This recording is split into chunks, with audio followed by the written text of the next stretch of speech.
수많은 고대 신화나 설화 속에는 하나님께서 인간을 창조하신 것처럼 신들이 인간을 창조한 이야기가 나옵니다. 그런데 신화나 전설 속에 나오는 인간 창조의 이야기를 가만히 살펴보면 성경의 창조와는 확연히 다른 모습을 보여줍니다. 무엇이 달랐을까요? 그것은 신들이 인간을 창조한 목적이 달랐습니다.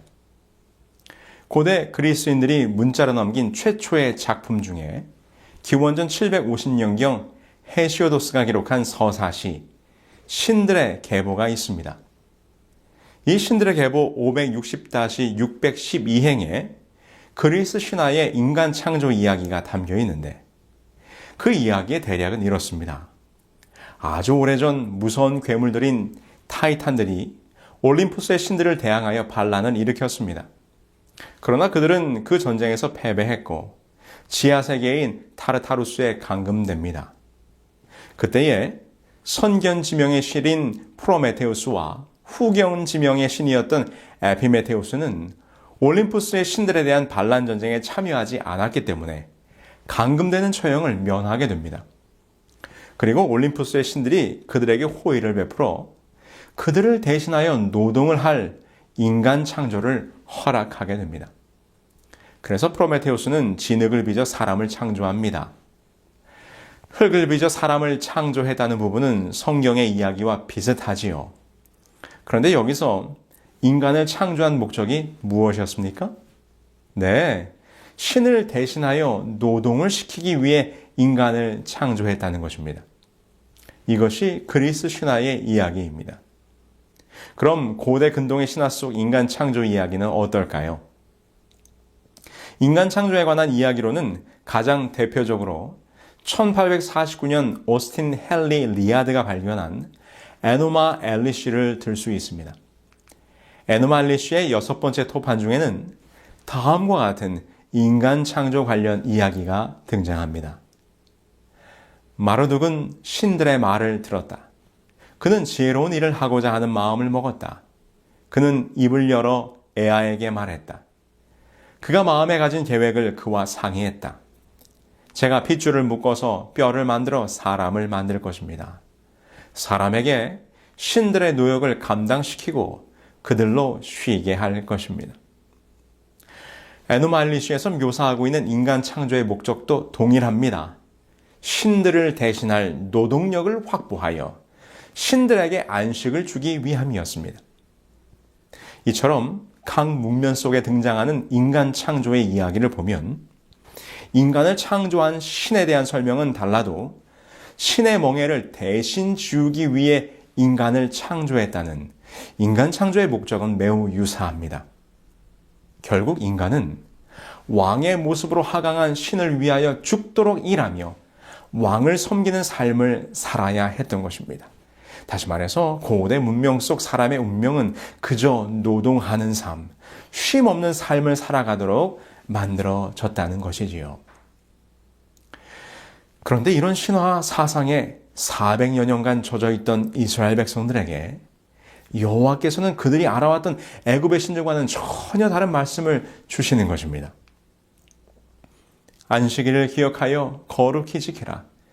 엿새 동안은 힘써 내 모든 일을 행할 것이나 일곱째 날은 내 하나님 여호와의 안식일인즉 너나 내 아들이나 내 딸이나 내 남종이나 내 여종이나 내 가축이나 내 문 안에 머무는 객이라도 아무 일도 하지 말라. 이는 엿새 동안에 나 여호와가 하늘과 땅과 바다와 그 가운데 모든 것을 만들고 일곱째 날에 쉬었음이라. 여호와께서 모세를 통하여 주신 10계명의 네 번째 안식일 계명입니다. 하나님께서는 안식일 계명을 통하여 이렇게 말씀하십니다. 안식일이 되면 일을 멈추고 쉬어라. 이 얼마나 놀라운 말씀입니까? 그들이 이전까지 살았던 애굽이라는 곳에서는 모든 인간은 그들을 창조한 신들을 위하여 평생을 죽도록 일해야 했는데 이제 그들을 애굽에서 구원하신 여호와는 제7일 안식일에는 모든 것을 멈추고 쉬라고 명령을 주시는 것입니다. 그런데 여러분, 그 안식일에 쉬라고 하는 근거가 무엇이었습니까? 천지와 만물이 다 이루어지니라. 하나님이 그가 하시던 일을 일곱째 날에 마치시니 그가 하시던 모든 일을 그치고 일곱째 날에 안식하시니라. 하나님이 그 일곱째 날을 복되게 하사 거룩하게 하셨으니 이는 하나님이 그 창조하시며 만드시던 모든 일을 마치시고 그날에 안식하셨음이니라. 그렇습니다. 그 여호와께서 이 세상을 창조하시고 일곱 번째 날 곧 안식일에 쉬셨습니다. 내가 쉬었으니 너도 나와 같이 쉬자. 나와 같이 안식일을 누리자. 이렇게 말씀하시는 것입니다. 그분이 안식일에 쉬신 것처럼 우리도 그분처럼 안식일에 쉬어야 한다. 그분의 쉼에 동참하게 하시는 여호와 하나님. 여호와 하나님은 정말 다른 신이셨습니다. 그들이 평생 살면서 경험하고 섬겨왔던 애굽의 신들과는 전혀 다른 분이셨습니다. 여호와는 그가 창조한 인간들에게 쉼과 안식을 허락하시는 분이었습니다. 그분의 쉼에, 그분의 안식에 나와서 함께 쉬자고 말씀하시는 것입니다. 쉼에 대한 예로 잠깐 군대 이야기를 한번 해볼까요? 아무리 힘들고 고된 군생활이지만 그래도 하루 일과가 맞춰지면 저녁 식사 후부터 취침 전까지 개인 정비 및 휴식 시간이 있습니다. 하루 종일 훈련하고 작업하며 힘들었던 몸을 쉴 수 있는 유일한 시간입니다. 그런데 그 휴식 시간이 이 군대 고참에게는 꿀 같은 시간이지만 이제 막 부대에 전입은 쫄병에게는 결코 휴식의 시간이 될 수가 없습니다. 좌우 침상을 기준으로 제일 안쪽에 TV가 한 대씩 설치되어 있습니다. 그 TV에서 가장 가까운 자리부터 고참 순서대로 침상의 자리가 배정이 됩니다. 휴식 시간이 되면 고참들은 TV에 가장 가까이부터 앉아서 방송을 시청합니다. 좋아하는 가수들이 나오면 손뼉을 치고 노래를 부르면서 그 시간을 즐기는 것이죠. 그런데 그 시간, 같은 휴식 시간이지만 그 휴식에 동참하지 못하는 사람이 있습니다. 바로 쫄병. TV에 가까이 가서 앉을 수도 없습니다. 시선은 전방으로 고정하고 책상 다리를 하고 앉아서 팔을 무릎에 붙이고 꼼짝도 못하고 있는 것입니다. 심지어 TV에서 아무리 재미있는 소리가 들려도 웃을 수가 없습니다. TV를 향해서 조금이라도 눈동자를 돌리거나 혹 웃음이라도 지으면 금세 군기가 빠졌다고 바로 윗고참에게 불려 나갑니다. 그것뿐인가요? 저녁 정오 시간이 되기 전에 침상을 닦고 바닥을 쓸고 고참들의 전투화를 닦고 관물대까지 깨끗하게 정리를 해 주어야 합니다. 간혹 TV를 보던 고참 중에 어떤 이가 야, 너도 이리 와서 TV 좀 봐. 뭐 그렇게 각 잡고 있냐 하면서 쉬라고 말해도 절대로 결코 쉴 수가 없습니다. 군대에서의 저녁 휴식 시간은 고참에게는 꿀 같은 시간이지만 쫄병에게는 결코 쉴 수 없는 고역의 시간인 것입니다. 쫄병은 고참들의 휴식에 동참할 수가 없습니다. 나중에 고참이 되어서야 휴식을 누릴 수 있는 짬밥이 되는 것이지요. 이와 같이 고대 사회에서는 왕이나 귀족 같은 특수한 신분에 있는 자들만이 안식할 수 있었습니다. 노예들은 그들의 안식을 위해서 절대로 결코 쉴 수가 없었습니다. 그런데 지금 여호와는 모세를 통하여 그렇지 않다고 말씀해주고 있는 것입니다. 왕이나 신만이 누릴 수 있었던 그 안식이 이제 모든 백성의 것이라는 것입니다. 여호와를 쉬게 하기 위한 노동하는 존재로서가 아니라 여호와의 안식을 같이 누리는 존재로서 인간을 창조하셨습니다. 그래서 안식일은 여호와의 안식에 동참하는 것이고 여호와의 창조와 완성의 기쁨을 함께 누리는 날입니다. 안식일 계명 속에 나타난 여호와 하나님의 모습은 이 세상의 우상들과는 달랐습니다. 당신이 창조한 인간들을 얼마나 사랑하시는지, 우리를 얼마나 아끼고 살피시는지 와서 좀 쉬어라. 얼마나 힘들었니? 이제 와서 나의 안식에 함께 하자꾸나라고 우리를 초청하십니다. 여러분, 이것이 안식일의 의미이고 안식일 속에 나타난 우리 여호와 하나님의 모습입니다. 그런데 오늘날 대부분의 기독교인들은 이 안식일이란 말을 매우 부담스럽게 느끼고 있습니다. 많은 그리스도인들에게 익숙치 않은 날입니다. 왜냐하면 가톨릭을 포함해서 대부분의 기독교인들이 안식일이 아니라 주일을 지키고 있기 때문입니다. 여러분, 안식일과 주일은 무엇이 다를까요? 왜 오늘날 안식일과 주일에 서로 다른 예배일이 생겨나게 되었을까요? 저는 오늘 성경이 말하는 진정한 안식일, 하나님께서 우리를 위하여 주신 참된 쉼의 날, 그 참 안식일은 언제인가에 대하여 몇 가지 질문을 통해 함께 나누려고 합니다.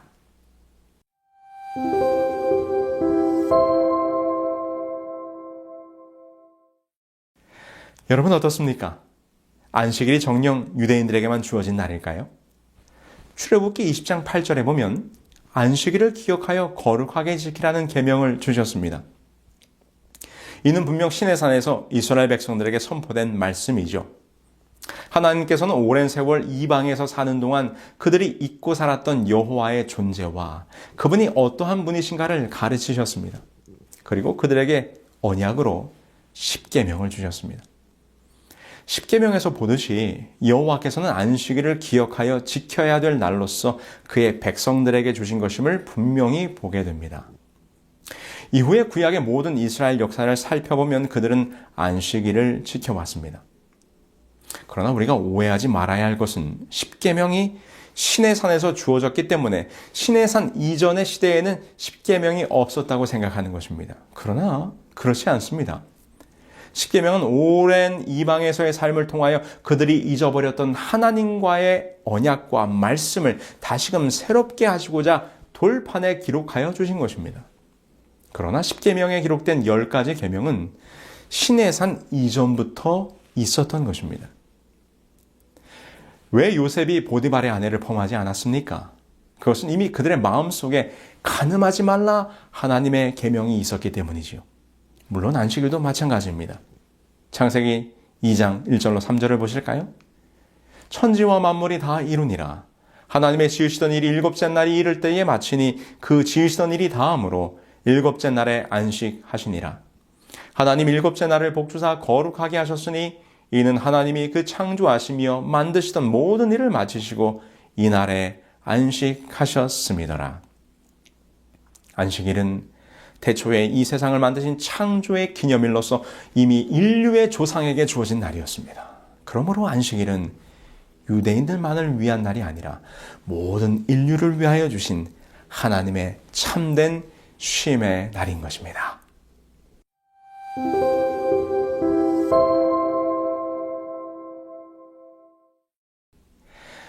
예수님과 안식일에 대하여 한번 살펴보도록 할까요? 먼저 예수님 자신은 안식일을 어떻게 보내셨습니까? 누가복음 4장 16절 말씀입니다. 예수께서 그 자라나신 것 나사렛에 이르사 안식일에 자기 규례대로 회당에 들어가사 성경을 읽으려고 서심해.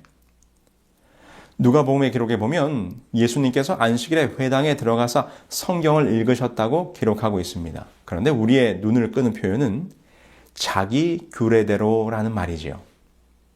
개역개정에서는 늘 하시던 대로라고 번역하고 있습니다.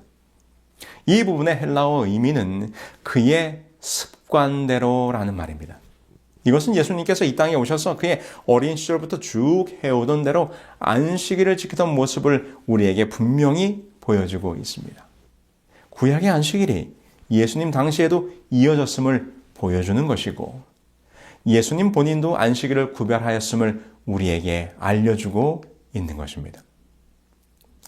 물론 예수님께서 안식일 문제로 인하여 유대의 관원들과 논쟁을 하신 적이 있습니다. 바로 마태복음 12장에 기록된 안식일에 밀 이삭을 취하여 먹은 일과 안식일에 손 마른 사람을 고치신 두 사건의 일입니다. 안식일에 밀밭 사이로 거니시던 중 배가 고팠던 제자들이 밀 이삭을 잘라 먹었습니다. 이 장면을 보고 바리새인들이 어찌하여 안식일을 범하느냐고 따지게 됩니다. 또 하나는 안식일에 손 마른 사람을 치료하시면서 안식일에 구덩이에 빠진 양은 구하면서 어찌 사람을 구하는 것이 안 되겠느냐 반문하셨습니다.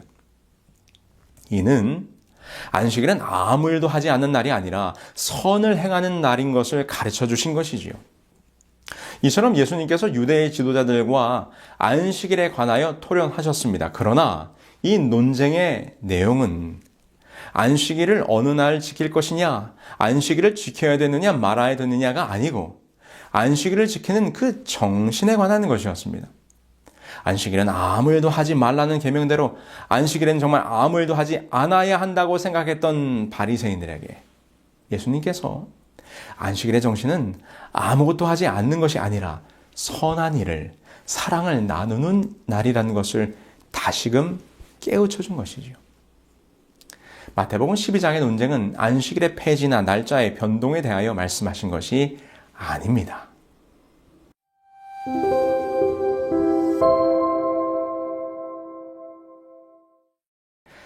안식일과 주일에 대한 문제를 생각할 때 가장 많이 듣게 되는 질문이자 안식일이 주일로 변경되었음을 이야기하시는 분들의 설명이기도 합니다. 우리가 잘 아는 것처럼 예수님께서 돌아가신 사건은 금요일 오후였습니다. 예수님께서 십자가에 돌아가실 때 그곳에는 갈릴리에서 온 여인들이 있었습니다. 금요일 저녁 안식일이 되기 전에 예수님의 시체는 아리마대 요셉에 의해 무덤에 넣어졌고 그 이후에 그 여인들의 행동에 대해서 성경은 이렇게 기록합니다. 이날은 예비일이요 안식일이 거의 되었더라. 갈릴리에서 예수와 함께 온 여자들이 뒤를 쫓아 그 무덤과 그 시체를 어떻게 둔 것을 보고 돌아가 향품과 향유를 예비하더라. 계명을 쫓아 안식일에 쉬더라. 우리는 이 구절을 통하여 예수님의 죽으심이 금요일, 그리고 예수님께서 무덤에 계시던 안식일이 오늘날 토요일인 것을 분명하게 확인할 수 있습니다. 네, 그렇습니다. 그리고 나서 사도 요한은 그의 복음서에 이렇게 기록합니다. 안식 후 첫날 이른 아침, 아직 어두울 때에 막달라 마리아가 무덤에 와서 돌이 무덤에서 옮겨간 것을 보고, 이 장면은 마리아가 예수님의 부활을 목격하는 장면의 기록입니다. 이곳에 분명히 그날이 언제인지를 언급하고 있는데 안식 후 첫날 이른 아침이라고 기록합니다. 당연히 예수님은 일요일에 부활하셨기 때문에 안식 후 첫날이 일요일이라면 당시의 안식일은 오늘날의 토요일인 것이 다시 한번 확인이 됩니다. 여기서 우리가 더 주목해야 할 사실은 요한복음에 기록된 시기입니다. 요한복음은 예수님의 부활 사건이 있은 후 약 60년이 지난 다음인 1세기 말에 가서야 기록이 되었습니다. 만약 예수님의 부활 이후에 안식일을 지키던 것이 주님의 부활을 기념하여 일요일, 곧 주일로 변경되었다면 요한은 예수님의 부활의 사건을 안식 후 첫날이라고 표현하지 않았을 것입니다. 그는 여전히 안식 후 첫날이라는 표현을 사용하고 있는 것이죠. 우리는 요한의 기록을 통해서 볼 때 예수님의 죽으심과 부활 이후에도 초대교회는 여전히 안식일의 개념을 그대로 가지고 있었다는 것을, 부활의 날을 주일이라고 표현하지 않았다는 것을 알 수 있는 것이지요. 이 말은 예수님 부활 이후에 초대교회와 사도들은 여전히 안식일을 지키고 있었고 안식일 사상을 가지고 있었다는 것입니다.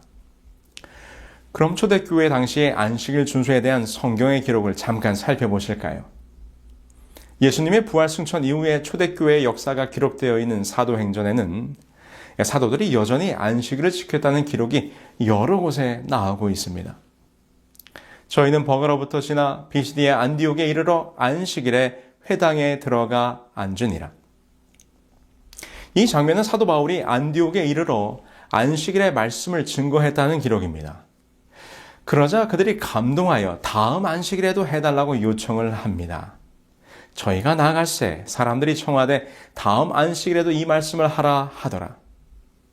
그 다음 안식일에는 온 성이 거의 다 하나님의 말씀을 듣고자 하여 모이니.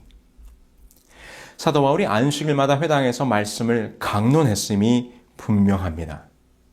안식일마다 바울이 회당에서 강론하고 유대인과 헬라인을 권면하니라.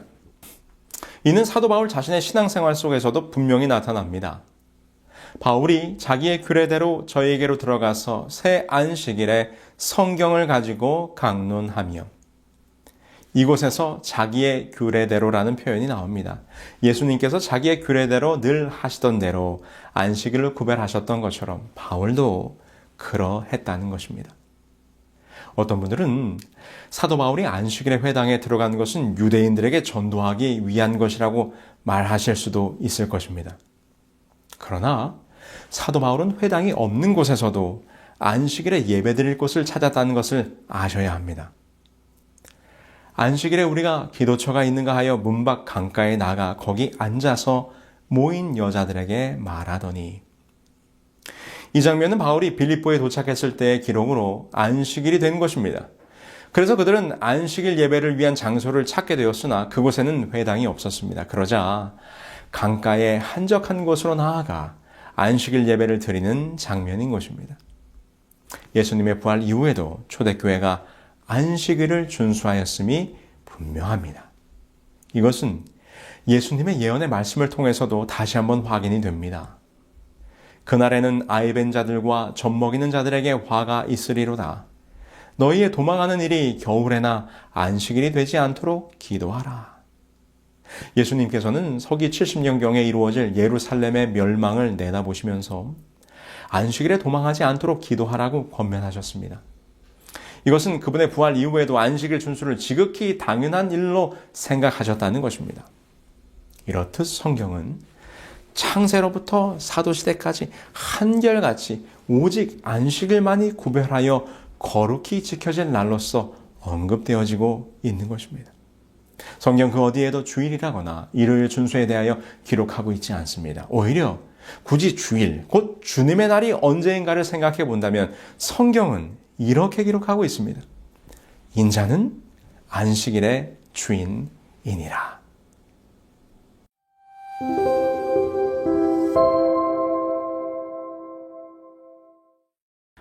주일 예배 시작의 근거는 성경에서 찾을 수 없습니다. 몇몇 성경절들을 주일 예배 근거로 제시하고 있으나 모두 성경의 문맥에서 벗어나 적용하는 의견들입니다. 그래서 주일 예배의 기원은 역사에서 찾을 수밖에 없습니다. 자, 지금부터 설명해 드리도록 하겠습니다. 사실 기독교는 그 근원이 유대계의 모습과 많이 닮았기 때문에 초대교회 그리스도인들은 유대교와 자신들을 구별하고자 하는 노력을 많이 해왔습니다. 그런데 초대교회가 자리를 잡아가기 시작하던 무렵 로마의 하드리아누스 황제 때에 유대인들이 반란을 일으키게 됩니다. 원래 하드리아누스는 화친 정책을 통해 유대인들을 잘 대해주었고 AD 70년에 무너진 성전 재건까지 약속했었기 때문에 이 유대인들과의 관계가 아주 좋았습니다. 그러나 황제가 약속했던 성전 재건 약속을 지키지 않자 이에 배신감을 느낀 유대인들이 큰 반란을 일으키게 되었던 것이죠. 이때 유대인들에 대한 대대적인 학살이 자행되면서 유대인들을 핍박하기 위한 다음의 3가지 금지령이 내려지게 됩니다. 첫 번째, 토라, 모세오경의 사용 금지. 두 번째, 할례 금지. 세 번째, 안식일 예배 금지. 그리고 이 3가지 금지령을 어기면 사형으로 다스렸습니다. 그런데 이 금지령 때문에 초대교회가 덩달아 피해를 보게 됩니다. 왜냐하면 당시 로마 제국의 위정자들의 눈에 기독교는 유대교의 한 분파로밖에는 인식되지 않았기 때문입니다. 그 이유는 이러했습니다. 첫 번째, 유대인들이 신봉하는 같은 하나님을 믿는다는 점. 두 번째, 두 부류가 모두 구약 성경을 사용하고 있다는 점. 세 번째, 모두가 안식일을 지키고 있다는 점이었습니다. 그래서 당시의 교회 지도자들은 황제에게 유대인들과 기독교인들을 다르게 취급해달라고 하는 요청을 하게 됩니다. 다음은 그러한 변증서의 한 부분입니다. 디오그네투스 폐하께서 그리스도인의 종교에 관하여 알아보시기를 원하시며 또 이 문제에 관하여 정확하고 주의 깊은 조사를 하여 보기를 원하시는 줄 아나이다. 예컨대 그리스도인들은 어찌하여 유대인들의 미신을 따르지 않는지에 대해서 말입니다. 그리스도인들은 하나님을 유대인이 경배하는 듯한 그 같은 형식으로 섬기지 않습니다. 그러나 황제는 이를 무시하고 유대인과 그리스도인 사이에 차별을 두지 않았고 박해는 여전히 계속됩니다. 결국 교부들은 유대인들과의 차별화와 로마의 이교도들과의 동질화를 고려하지 않을 수 없었고 이를 위해서 구약의 하나님 대신 신약의 하나님을 강조하였으며 이교도와의 동질화를 위한 명목으로 안식일 대신 당시에 태양신을 섬기는 이교도들의 예배일인 일요일 예배가 서서히 교회 안에 들어오게 된 것입니다. 이러한 역사의 흐름 속에서 기독교로 개종한 로마의 컨스탄틴 황제는 321년에 일요일을 공식적인 휴일로 선포하게 되었으며 그 내용은 다음과 같습니다. 이 태양을 존경하는 날에 모든 관공리들과 각 도시의 주민과 제조공장의 종업원들은 휴업하라. 그러나 농촌에서 경작에 종사하는 농민은 자유로이 노동할 수 있다.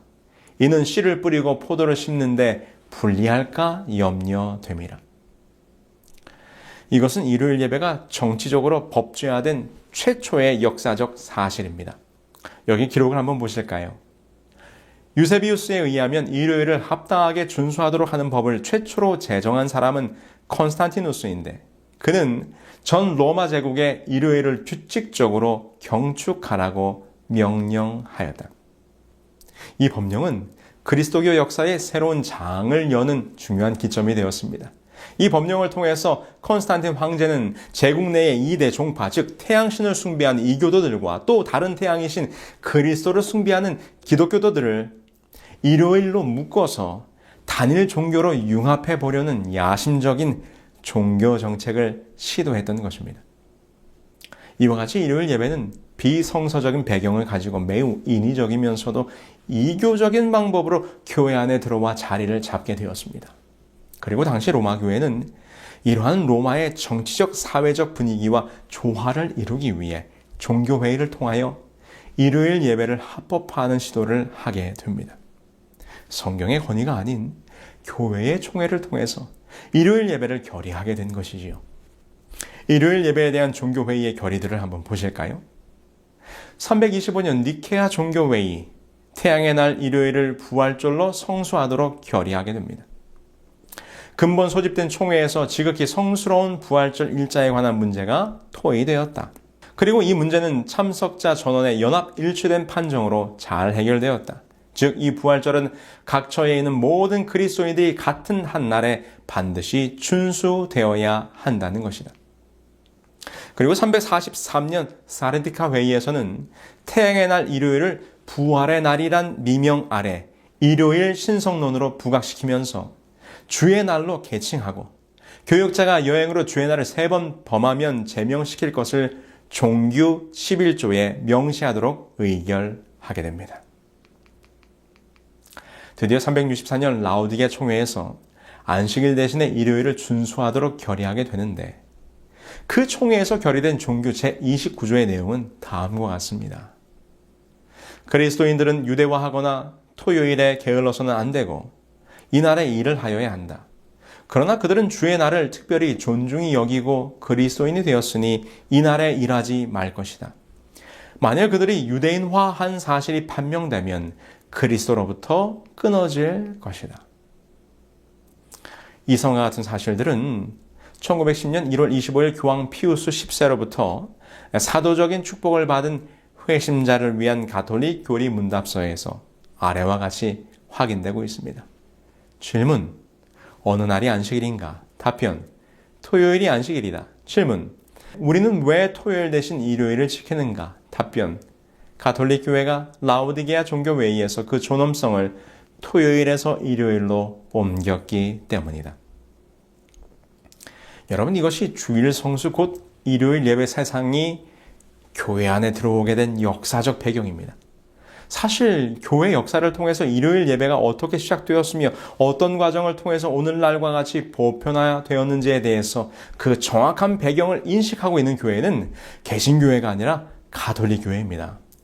개신교회는 오직 성경으로라는 정신을 가지고 출발하였기 때문에 일요일 예배에 대한 근거를 성경에서 찾으려고 무리한 시도를 하고는 있지만 성서적으로는 일요일 예배 근거를 찾을 수 없는 것이 현실입니다.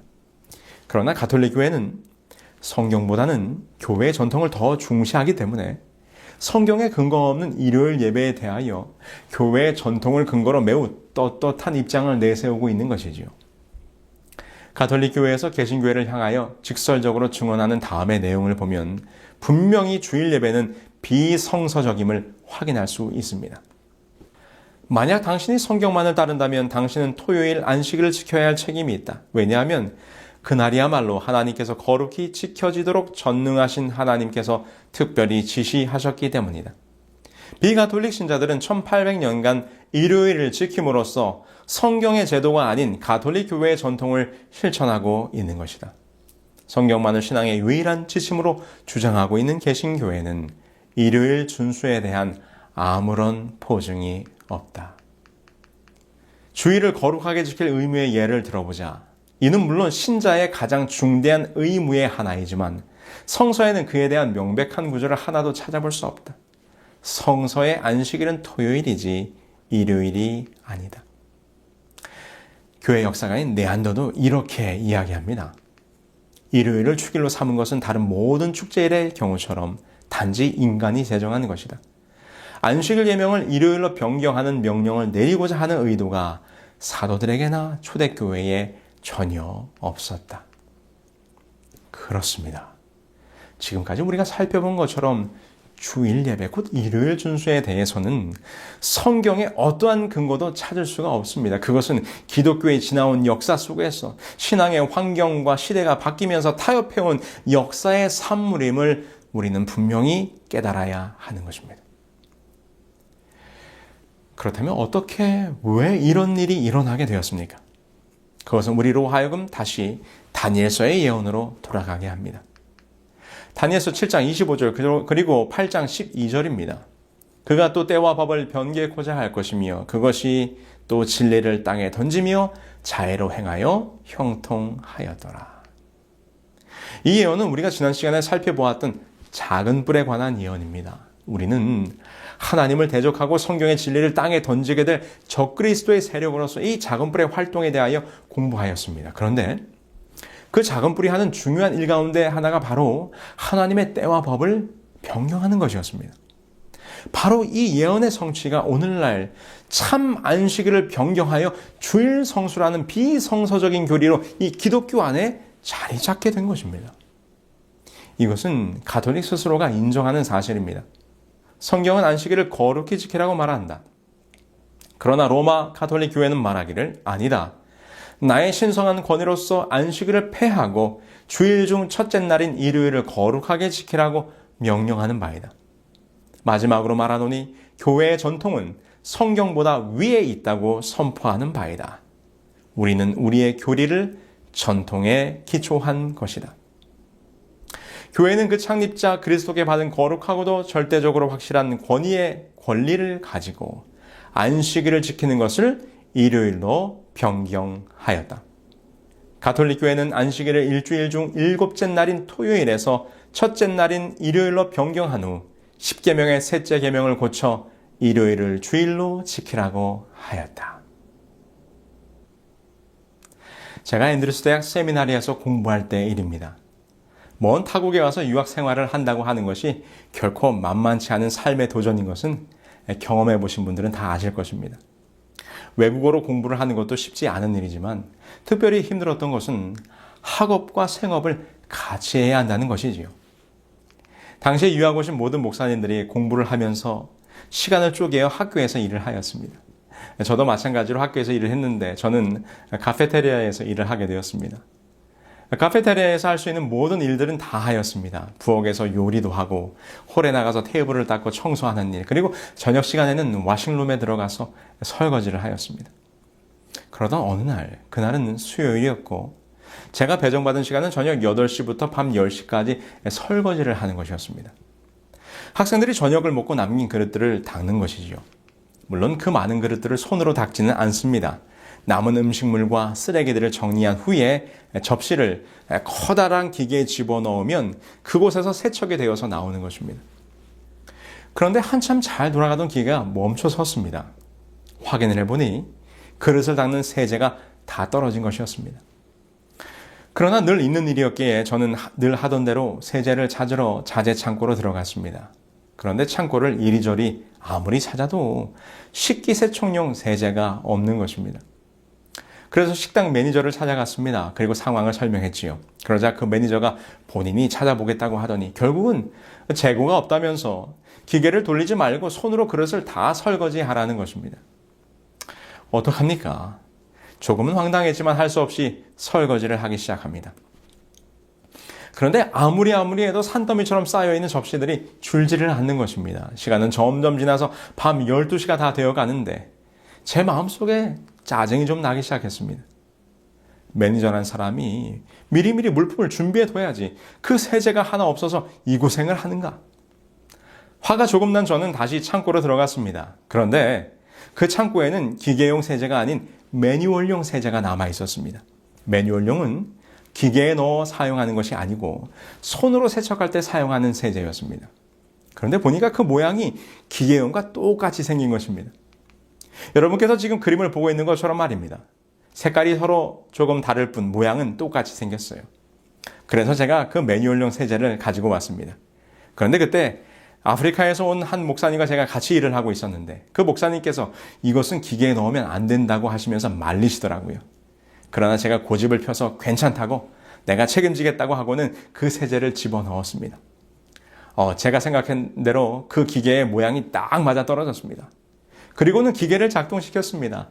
그러자 얼마나 잘 돌아가는지 제가 의기양양해서 이제 빨리 일을 끝내고 하자고 하면서 접시들을 기계에 집어넣기 시작합니다. 그런데 잠시 후에 일이 벌어졌습니다. 무슨 일일까요? 아마도 세제에 대해서 아시는 분이라면 금방 눈치채셨을 것입니다. 한동안 잘 돌아가는 것 같았던 기계에 온 사방에서 무수히 많은 비누 거품들이 쏟아져 나오기 시작했습니다.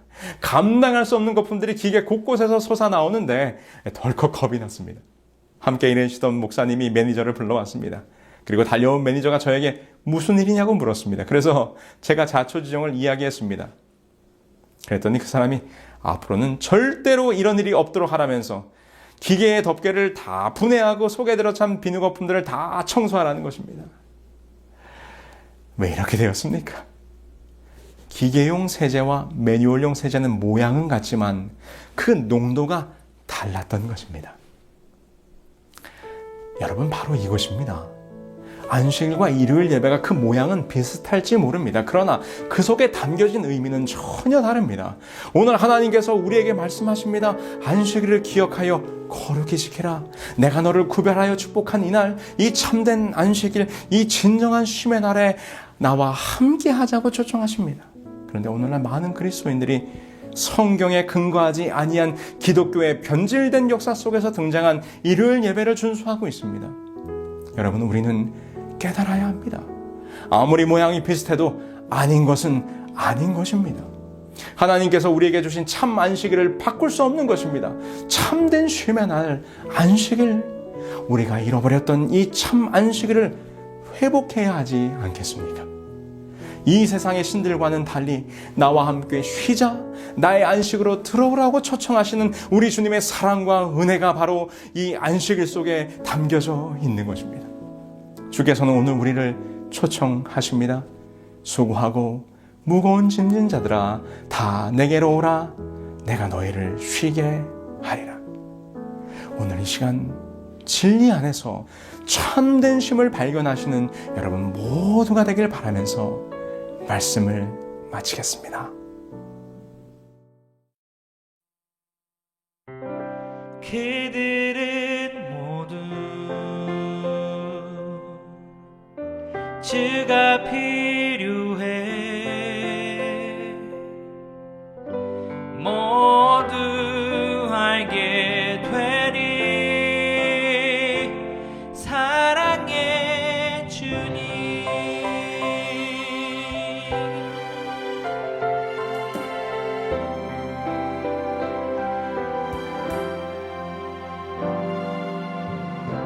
매일 술을 치는 사람들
하늘에 계신 저희들의 아버지 하나님, 우리들을 창조하시고 우리들에게 참된 쉼을 허락하기 위하여 마련하신 참 안식일이 어느 날인지를 분명히 깨닫게 해주셨으니 감사합니다. 앞으로 이 안식일을 기억하여 거룩히 지키며 살기로 저희들 결심했사오니 항상 이 안식일에 살아계신 하나님, 창조주 하나님을 만나는 우리 모두가 될 수 있도록 도와주시기를 예수 그리스도의 이름으로 기도합니다. 아멘. 내일 이 시간에는 각 지역 사이트별 온라인 소그룹이 운영됩니다. 각 지역 사이트의 온라인 소그룹 리더들과 함께하는 강의 내용 질의 응답 및 영적 친교의 시간에 참여하실 수 있습니다.